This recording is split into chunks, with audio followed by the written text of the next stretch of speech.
Hola Corali, ¿cómo estás? Hola, muy bien, Heidi, agradecida de estar aquí contigo nuevamente en este espacio. Sí, gracias a ti, de verdad que este tema de la violencia doméstica es muy importante para nosotros en los hospitales IMA San Pablo. Como te había contado anteriormente, tenemos un programa de protección y de seguridad que cobija tanto a nuestros empleados como a nuestros pacientes. Quería compartir contigo, en el caso de los pacientes en particular, que hay ocasiones que nuestro personal lo que nos expresa es una frustración muy grande cuando vemos un caso en donde es evidente que el paciente está en peligro, porque está en medio de un caso de violencia doméstica y el paciente no quiere poner una orden de restricción en contra de esa otra persona. Como tú sabes, en un hospital está con nosotros solamente 3 o 4 días, ¿verdad? Mientras está pasando por una situación crítica de salud. Y nosotros, mientras está con nosotros, los podemos ayudar. Pero ya una vez los damos de alta, pues perdemos ese contacto. Desde el punto de vista de la Casa Protegida Julia de Burgos, ¿verdad? Que lleva trabajando con esta situación social por tantos años, me gustaría aprovechar que te tenemos para ver qué palabras de aliento, de exhortación a nuestros empleados nos puedes dar de cómo trabajar con este tipo de personas para nosotros asegurar de aprovechar esos días que los tenemos con nosotros, aprovecharlos al máximo. Sí, definitivamente puede ser bien retante querer o sentir la necesidad o el llamado de hacer todo lo posible porque una persona salga de una situación de violencia doméstica y no siempre lograrlo.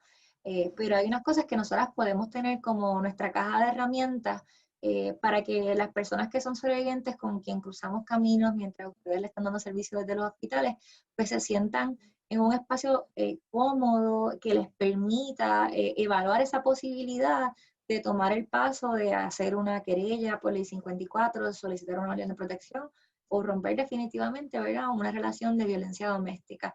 Así que nosotras tratamos de trabajar desde un enfoque centrado en trauma, que pensamos, cuando hablamos de trauma, pensamos automáticamente pues que esto lo deben trabajar tal vez pues, terapistas o trabajadores sociales, pero la realidad es que podemos aplicarlos todos y todas, no importa la posición que estemos fungiendo en un hospital. El tener un enfoque centrado en trauma lo que hace es que reconoce el impacto del trauma y el impacto neurológico del trauma en las personas.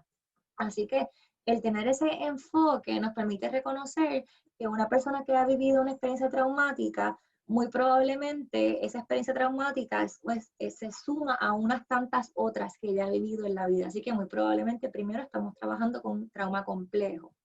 Lo segundo que nos permite entender eso es que va a haber una respuesta neurológica que se puede ver a nivel cognitivo, pero que también se puede ver a nivel fisiológico y las personas pueden actuar de una forma que a lo mejor nos rompen con el estereotipo de lo que pensamos que debe comportarse una sobreviviente de violencia doméstica. Eso es bien importante, porque cuando tenemos esos casos que nos rompen con esa burbujita de cómo pensamos que se deben comportar los sobrevivientes de violencia doméstica, a lo mejor entran unos prejuicios de parte nuestra que no nos dejan atender la situación de manera, ¿verdad?, adecuada. Así que hay una serie de herramientas y hay unos principios particulares del enfoque centrado en trauma que nos pueden ayudar mucho a que esa persona se sienta cómoda y pueda tener un espacio para empezar a pensar en esa posibilidad de romper o de salir de una situación de violencia doméstica. El primer principio del enfoque centrado en trauma es la seguridad. Así que pensar cómo podemos hacer sentir segura a una persona que es sobreviviente de violencia doméstica en el contexto hospitalario. Me comentabas del programa que ustedes tienen, que es fantástico, ¿verdad? Y ojalá todos los programas del país tuvieran un programa tan Sí, robusto. Sí. bueno, yo estoy confiada que muchos de los hospitales tienen ese tipo de recursos. Te comparto unos ejemplos, ¿verdad? Cuando viene a nosotros una paciente que necesita protección, si está disponible una orden de restricción, obviamente se pone en vigor y eso es fácil porque tú coges la orden de restricción bajo la ley 54, se lo informa al equipo de seguridad, le pedimos a la víctima que nos provea copia de una foto del agresor y si tiene la información del automóvil y la tablilla, pues que nos la provea también, entonces se pone en vigor como se le notifica a la policía municipal, si estamos en uno de los hospitales que el municipio tiene una colaboración ya de esa manera con la policía, que casi todos tienen, ¿verdad? Y se pone en vigor ese plan de vigilancia, pero si la paciente no quiere buscar la orden de protección o de restricción, nosotros podemos buscar una orden de acecho institucional. Si ha habido algún tipo de incidente dentro del hospital, que nosotros le podamos probar al tribunal que la presencia de esa otra persona pues causa un riesgo para ese paciente y para nuestro equipo, para nuestro personal. Y entonces nosotros además, como somos un hospital privado y tenemos los accesos controlados, sobre todo durante la pandemia, que todo el mundo tiene que pasar por un acceso, pues nosotros ponemos en vigor un plan de vigilancia en donde se identifica a la persona y ponemos en vigor nuestro derecho como corporación privada de excluir a esa persona de nuestras facilidades. Así que el punto de seguridad creo que lo tenemos bastante manejado, así que ¿qué otras herramientas son las que tú crees que debemos desarrollar? Y eso es bien importante porque si trabajamos en la seguridad física, eso también tiene un impacto en la seguridad emocional. Eso es tremendo, que ustedes tengan, ¿verdad?, todo este andamiaje ya establecido. También otro de los principios que incluye trabajar desde un enfoque centrado en trauma es establecer confianza y transparencia en los procesos. Así que desarrollamos confianza mediante el establecimiento de unas expectativas y metas reales de los procesos, manteniendo una claridad en los procesos de acompañamiento. Estamos orientando a la persona, no podemos plantearle cosas que a lo mejor no están a nuestro alcance, ¿verdad? Debemos ser realistas, darle la información que tenemos a la mano a la persona, porque si creamos falsas expectativas, eso también va a tener un impacto una vez esas expectativas no sean cumplidas por la persona que estamos atendiendo. Así que eso es muy importante también. Fíjate, eso me recuerda a ver algunas estrategias que también hemos implementado, porque la realidad es que uno tiene que trabajar con la pareja, ¿verdad? Uno piensa que quizás protegiendo a la víctima, pues automáticamente la otra persona no va a estar de acuerdo.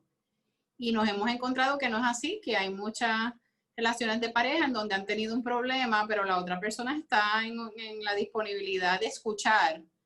Y hemos tenido muchas circunstancias donde hemos llamado a la persona que vamos a excluir del hospital, pero lo hemos llamado para dialogar con esa persona y decirle, hemos tomado la decisión de que usted no puede entrar aquí al hospital mientras su pareja esté por estas razones y le recomendamos que coopere, ¿verdad? Porque de lo contrario, pues entonces estaríamos llamando a la policía y fíjate, me sorprende, pero la cantidad de ocasiones en la que esa persona nos dicen, no te preocupes que yo no voy para allá, entiendo lo que está sucediendo, es alta. Wow. Y pues siempre parte de tener esa conversación, obvia, es una conversación, no es una conversación liviana, ¿verdad? Es una conversación un poco pesada, pero nosotros sí le informamos al paciente que vamos a tener esa conversación. Incluso cuando el paciente decide no buscar una orden de protección, se le dice, esto está fuera de sus manos, porque yo tengo que protegerte a ti y al resto del personal. Así que cuando llamamos a veces al agresor se le dice, esta es una decisión nuestra, su pareja no ha intervenido, ¿verdad? Nosotros tenemos que tomar esa decisión porque tenemos que proteger no solamente a este paciente, sino a los demás. Pero claro, eso es cuando hemos tenido una instancia donde nosotros hemos sido testigos de un acto de violencia. Pero en las ocasiones en que las circunstancias son las apropiadas, hemos tenido esas conversaciones y para mi sorpresa hemos tenido muchas personas que son el objeto de la restricción que han cooperado en ese momento. Wow. Eso es bien interesante y qué bueno que también lo pueden trabajar de esa forma. El próximo principio es la colaboración y la mutualidad, y esto es apoyar, ¿verdad? Trabajar en ese asunto de maximizar la colaboración entre la víctima o la sobreviviente y quien está proveyendo los servicios en el hospital, pero también en esa coordinación con otras agencias o otras organizaciones que pueden brindar otra gama de servicios, como por ejemplo servicios terapéuticos o servicios de orientación legal, ese tipo de apoyo y de alianzas y de solidaridad entre los sectores es bien importante para que las personas que son sobrevivientes tengan la mayor cantidad de acceso a los servicios necesarios y que también se dé de una forma en donde la persona que es sobreviviente se sienta parte del proceso, no que se estén haciendo, ¿verdad?, unos procesos por un lado y la sobreviviente está por el otro, y eso es bien importante trabajarlo también así. Okay. Otro de los principios es la inclusividad, el voz y el voto, y reconocer la autonomía de las personas que son sobrevivientes. Hay veces y hay contextos, ¿verdad?, que uno tiene que tomar unas decisiones donde hay un riesgo inminente a la vida de una persona, pero en la medida de lo posible y de lo viable es importante poder reconocer esa autonomía de la sobreviviente. En otros contextos, por ejemplo, yo he trabajado en contextos de grupo de apoyo, y los grupos de apoyo a veces tienden a ser voluntarios. Y a veces una piensa que esa sobreviviente necesita ese grupo y que es bien importante, pero la sobreviviente decide no ir. Y una quisiera a veces como que yo quisiera llevarla, tú sabes, de la mano y llevarla al grupo, pero esa sobreviviente ese día decidió que ese no era el momento para ella. Y podemos en ese contexto simplemente tener la esperanza de que le dimos lo necesario y que le dimos la información necesaria y que cuando ella se sienta lista, ella va a tomar, ¿verdad?, las decisiones para poder protegerse. Así que eso también es bien importante y yo creo que es una de las que más nos cuesta en términos generales y también culturales, ¿verdad? Porque queremos resolver y apoyar. Así que poder escuchar a la sobreviviente, escuchar las necesidades de la sobreviviente. Incluso a veces en ese proceso de identificar esas necesidades de las sobrevivientes, nosotras podemos pensar que sus necesidades son unas o sus prioridades son unas, y cuando le escuchamos son totalmente distintas a las que nosotras estamos pensando. Así que tener eso en cuenta también de la importancia de la experiencia de la sobreviviente. Sí, pues fíjate, en nuestra experiencia yo creo que una de las situaciones más difíciles para nosotros es precisamente cuando estamos trabajando con una paciente o con una empleada que no quiere exponer a su pareja, ¿verdad? Porque entonces en esos momentos, aunque entiendo lo que me estás diciendo, que uno tiene que escuchar y tiene que respetar y tiene que ser solidario, pues en esos momentos también entra en juego el que nosotros tenemos que proteger no solamente a esa persona, sino que tenemos que proteger el resto del universo que está dentro del hospital, que pues es otros pacientes, que es nuestro personal, ¿verdad?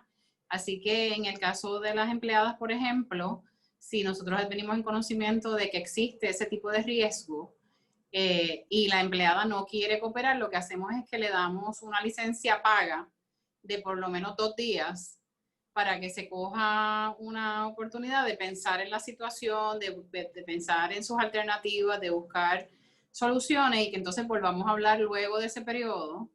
Pero sí se le exige que se comprometa con el plan de seguridad que vamos a poner en vigor, porque en ese momento ya es una decisión que no solamente le afecta a ella, sino que afecta a todas las personas que están alrededor de ella. Y en el caso de los pacientes más fáciles, nosotros no necesitamos, o sea, la solución en los casos en donde un paciente puede no querer seguir más allá de eso, es una solución temporera, porque luego ellos, luego que se dan de alta, pues nosotros no seguimos, no vamos a seguir detrás de ellos para insistir, pero yo creo que esa es la situación quizás un poquito más complicada para nosotros, cuando tenemos que poner en vigor un plan de seguridad y no tenemos necesariamente una persona que esté preparada, como tú dices, para poner en vigor ese plan a la misma vez. Y eso pues es un balance de los intereses que están envueltos. Te pregunto, Coralie, si nosotros queremos conocer más de este tipo de mentalidad, ¿verdad? Y de acercamiento al tema como un trauma y tener esas herramientas, ¿cómo podemos aprender más de estas herramientas y cómo poderlas poner en vigor? Sí, Coordinadora Paz para las Mujeres desarrolló un manual que es muy bueno, es un manual que no es muy grande, se puede leer de una sentada, está bien sencillamente explicado, y ellas también coordinan talleres para el personal, así que yo sé que ellas estarían en toda la disposición de poder colaborar con el Hospital IMA San Pablo, y el manual está en internet, está disponible. Para que puedan accesarlo, puedan hojearlo, puedan leerlo y empezar a aplicar algunas de las estrategias que establece el mismo para que sea de provecho tanto para el personal como para la sobreviviente. Bueno, pues sí, pues vamos a aprovechar que compartas con nosotros esas herramientas, esa información, para nosotros definitivamente mirarlo, porque yo creo que todos nuestros empleados que tienen que trabajar con esta situación día a día van a agradecer que hablemos de estos temas, que tengamos estas herramientas, ¿verdad? Porque ninguno de estos temas debiera ser un tabú. Como habíamos hablado anteriormente, nuestros representantes, nuestras autoridades, yo sé que el tema de los recursos para lidiar con la violencia doméstica a nivel de isla es un tema complicado.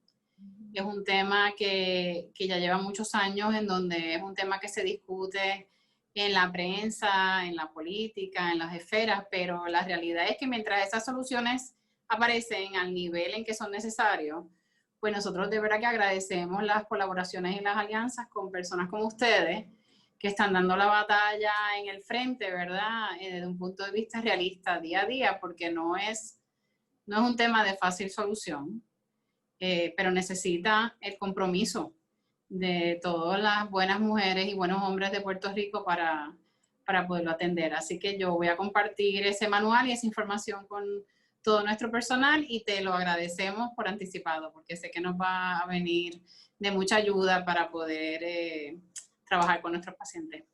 Yo agradecida y me hago eco de tus palabras. Realmente en este contexto lo más importante y lo que nos ha dado más fortalezas para poder hacerle frente a la violencia de género en Puerto Rico ha sido la solidaridad y las alianzas entre las organizaciones y los distintos sectores. Así que en todo lo que podamos colaborar estamos a las órdenes desde Casa Julia. Ah, pues muy bien, tremendo, Coral. Y pues entonces si me envía el nombre y los sitios de contacto de todos esos aliados tuyos, los ponemos todos aquí para el beneficio de todos los que nos escuchan y de todo nuestro personal. Perfecto. Bueno, pues muchas gracias. Muchas gracias. Un saludo, bye bye.